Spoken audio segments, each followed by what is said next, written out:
Hello বন্ধুরা, সবাইকে আমাদের চ্যানেলে স্বাগত জানাই। তো এই ভিডিওতে রিভিউ করবো আমি সুপার বয়েজ অফ মালেগাঁও। তো চলুন না সময় নষ্ট না করে ভিডিওটি শুরু করা যাক।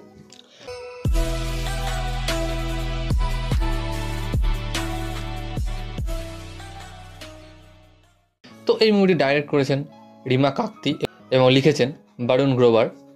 তো এই সিনেমাটি ইন্সপায়ার হয়েছে 2008-এর ডকুমেন্টারি সুপারম্যান অফ মালেগাঁও থেকে, যেটা একটা রিয়েল লাইফ ঘটনা থেকে ইন্সপায়ার।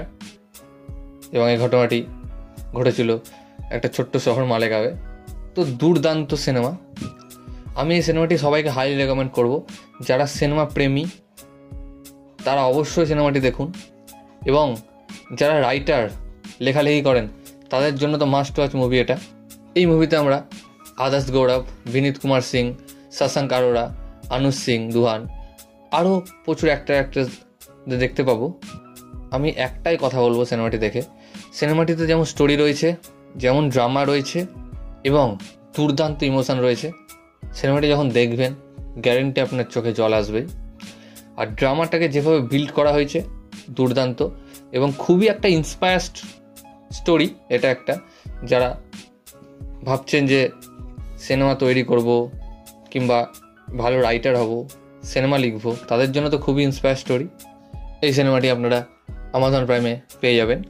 এবং এই ফিল্মটি অনেক আগেই প্রিমিয়ার হয়েছিল 2024 সালে টরন্টো ফিল্ম ফেস্টিভ্যালে, বাট আমাদের ইন্ডিয়াতে রিলিজ হয়েছে 28 ফেব্রুয়ারি 2025। আমার মনে হয় এই ধরনের সিনেমা আরও তৈরি করা উচিত। এই ধরনের সিনেমা আমাদের ইন্ডিয়াতে তৈরি হয় না, কারণ এই ধরনের সিনেমা সবাই দেখে না।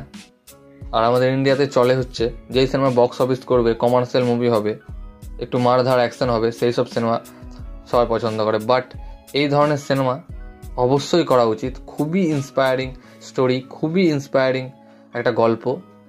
আমাকে তো দারুণ দারুণ লেগেছে। আমি সবাইকে বলবো এই সিনেমাটি লাইফে একবার অন্তত দেখুন।